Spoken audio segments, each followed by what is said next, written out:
Bismillahirrahmanirrahim. Assalamualaikum warahmatullahi wabarakatuh. Innal hamdalillah nahmaduhu wa nasta'inuhu wa nastaghfiruh wa na'udzu billahi min shururi anfusina wa min sayyiati a'malina.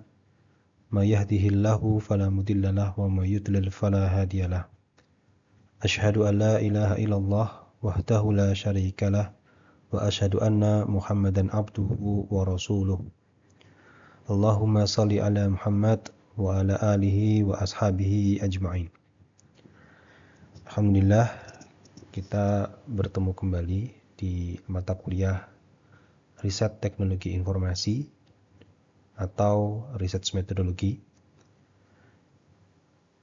Melalui video ini, saya akan mencoba merangkumkan dua mata kuliah, yaitu Research Methodology dan Riset Teknologi Informasi, di mana mata kuliah Riset Metodologi dan Riset Teknologi Informasi ini terpisah menjadi dua mata kuliah.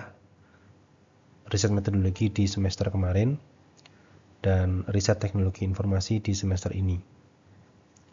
Melalui presentasi ini juga, melalui video ini, saya mencoba untuk mengelaborasi apa yang menjadi kebijakan yayasan, yaitu mengintegrasikan nilai-nilai yayasan, nilai-nilai keislaman ke dalam materi kuliah.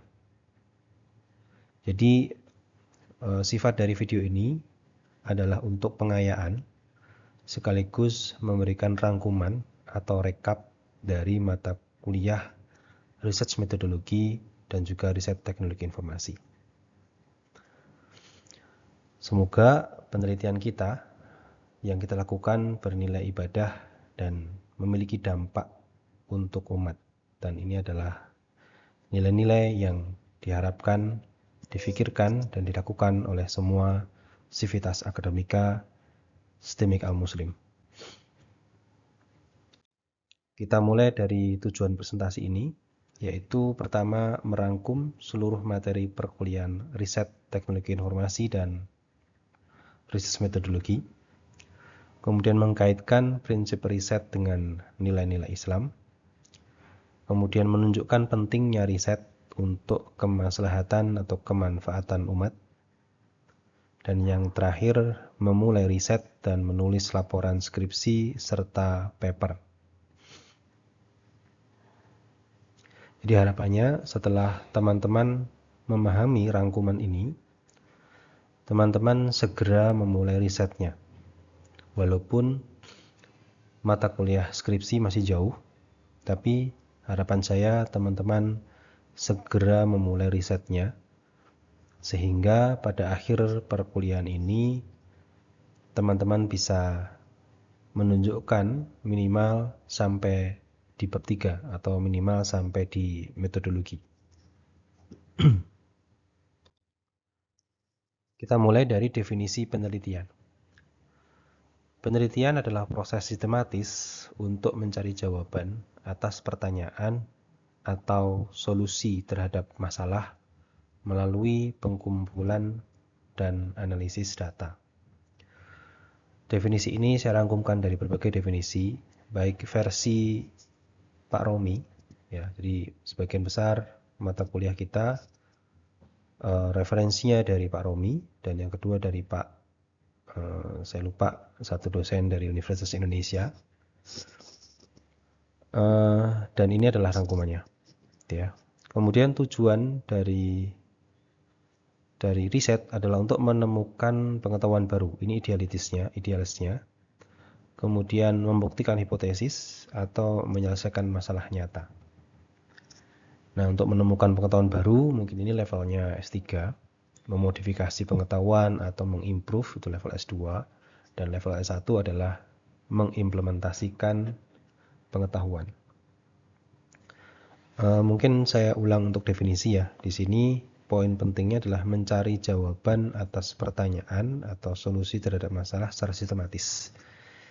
Bisa tidak sistematis? Nggak bisa, karena penelitian itu harus bersifat sistematis. Ya, berbeda dengan kita di lapangan. Di Di lapangan ada masalah, kita langsung cari solusinya, kita selesaikan tanpa mungkin harus berpikir tentang sistematika. Tapi untuk penelitian kita harus berpikir sistematis. Selanjutnya, ini mencoba mengkaitkan antara penelitian dengan Islam atau nilai-nilai Islam, yaitu dalil penelitian dalam Islam. Ya, ada banyak sekali dalil sebenarnya, tapi jika ditarik garis merahnya atau benang merahnya, intinya Al-Quran itu mengajak kita untuk berpikir, mengamati, meneliti alam semesta, baik dirinya sendiri, manusia itu sendiri, lingkungannya, maupun masyarakat dan lain-lainnya. Kita diajak untuk berpikir, mengamati, dan meneliti. Teman-teman nanti bisa cek di beberapa surat yang saya jadikan sebagai contoh, tapi ini tidak membatasi ini. Jadi banyak sekali ayat-ayat di Al-Quran itu yang menantang kita untuk berpikir, gitu ya. Nah, itu adalah dalil dari penelitian itu sendiri, karena penelitian pada dasarnya adalah berpikir untuk menyelesaikan sebuah masalah atau berpikir untuk menjawab suatu pertanyaan atau hipotesis. Kemudian dalil yang kedua adalah tentang mencari ilmunya, jalan menuju ilmunya. Nah, jika kita anggap bahwa riset itu adalah jalan untuk menemukan keilmuan baru, jalan untuk mengimplementasikan ilmu, atau jalan untuk mengimprove ilmu, maka ini bisa didasarkan pada hadis ini. Ini adalah dalilnya. Nah, intinya penelitian adalah bagian dari thalabul ilmi dan amal saleh. Sehingga jika kita niatkan karena Allah, ini akan menjadi sebuah ibadah. Selanjutkan dengan pentingnya penelitian di dalam Islam. Mungkin sebelum ke slide ini ya teman-teman, di awal-awal Islam setelah Khulafaur Rasyidin, Islam itu menyebar dengan ilmu pengetahuan. Ya, di dinasti Abbasiyah kalau nggak salah, itu perkembangan ilmu pengetahuan sangat pesat.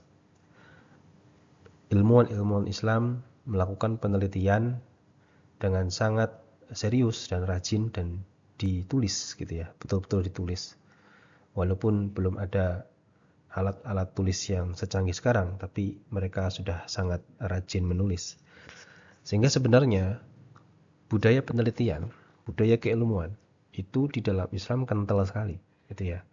Nah, harapannya kita sebagai mahasiswa atau sebagai sivitas akademik itu betul-betul menjalankan tongkat estafet ini, bahwa kita adalah penerus tongkat estafet dari pendahulu-pendahulu kita dalam hal akademisi, penelitian ilmiah maupun Islam itu sendiri. Maka di sini pentingnya penelitian dalam Islam, yaitu menjadikan wasilah untuk menyelesaikan problematika umat. Ini harapan idealnya. Jadi teman-teman ini membuat penelitian, membuat skripsi bukan hanya dalam rangka untuk lulus, tapi betul-betul teman-teman pikirkan bahwa ada satu masalah di umat yang teman-teman bisa selesaikan dengan penelitian. Kemudian mendorong kemajuan peradaban tentunya ya. Ini terbukti dari generasi awal Islam setelah Khulafaur Rasyidin, itu peradaban Islam maju pesat karena ada penelitian ilmiah.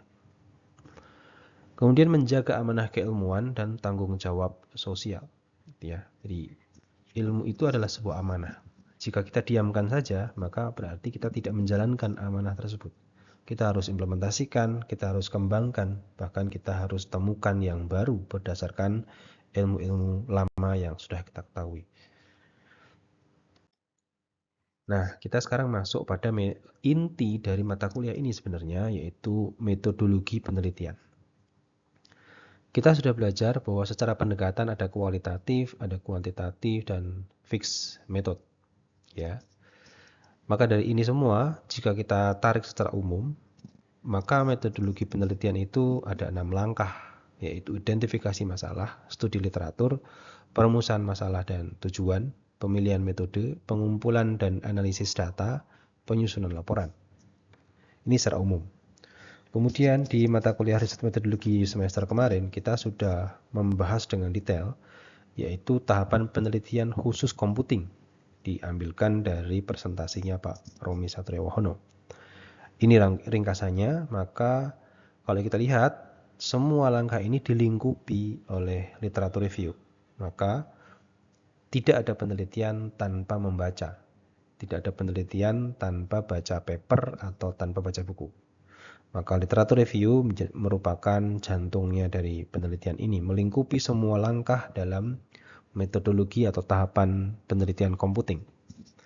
Yang pertama adalah penentuan bidang, research field.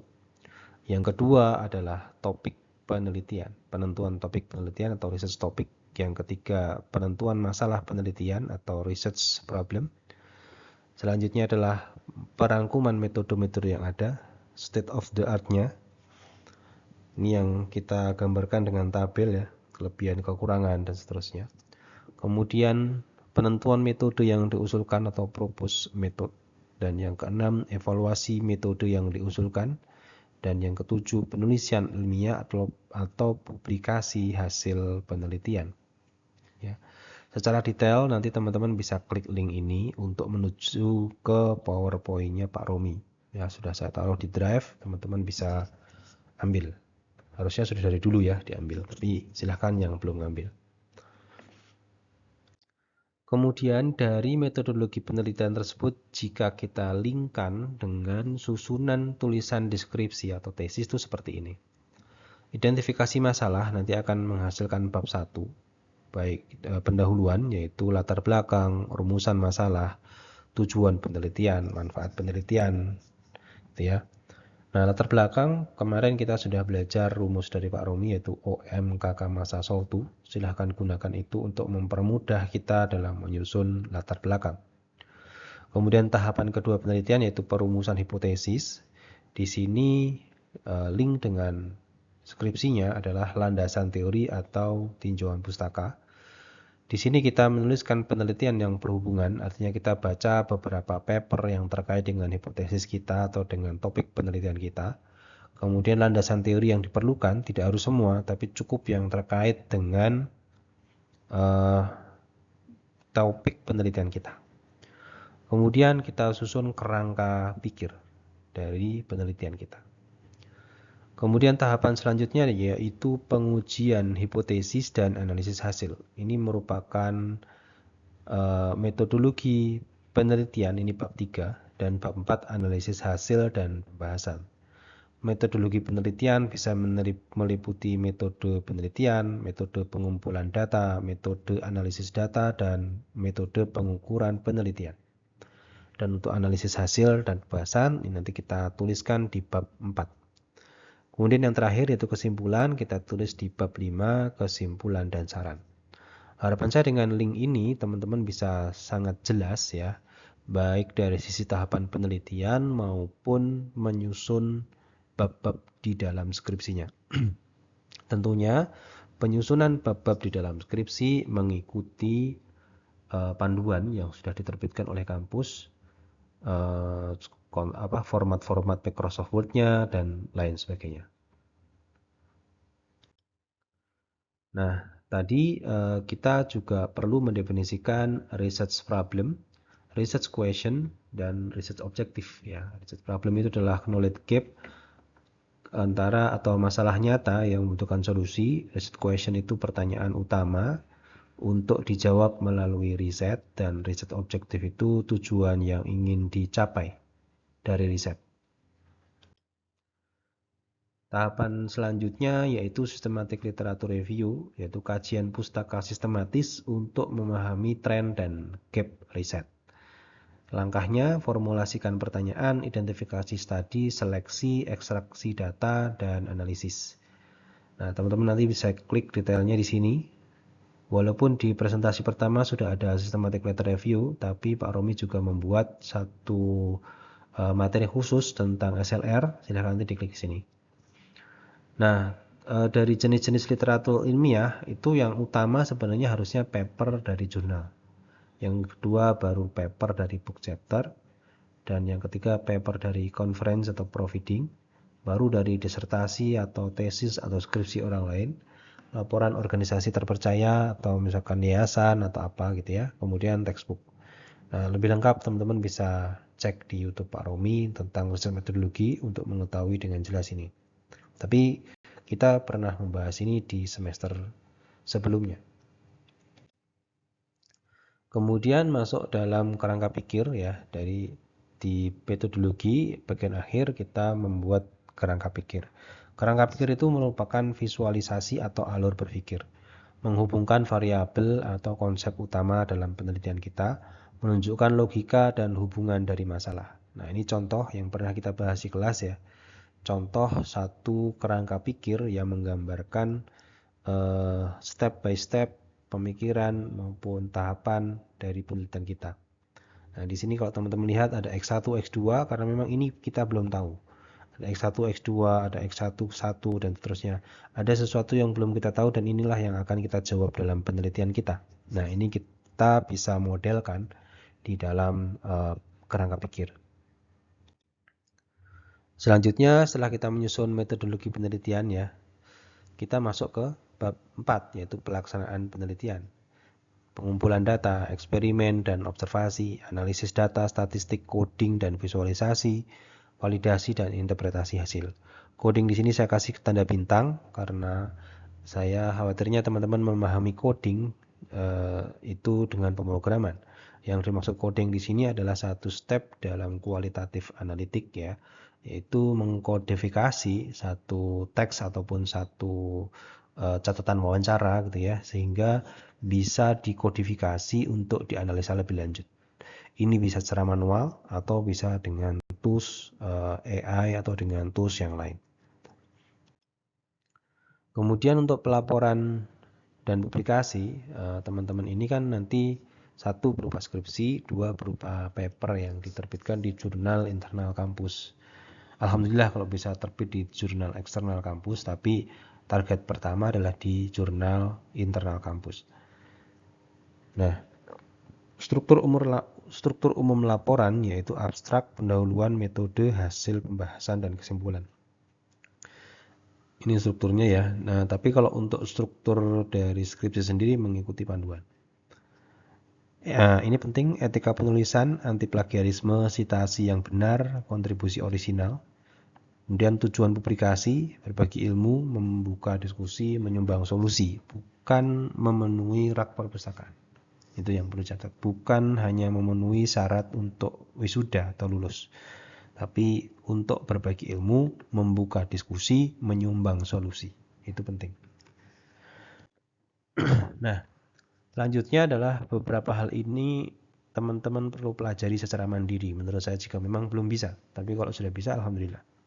Yaitu skill Microsoft Word untuk penulisan ilmiah seperti style dan heading, daftar isi otomatis, referensi dan citasi dengan Mendeley. Nah, Mendeley ini kita pernah bahas di kelas ya.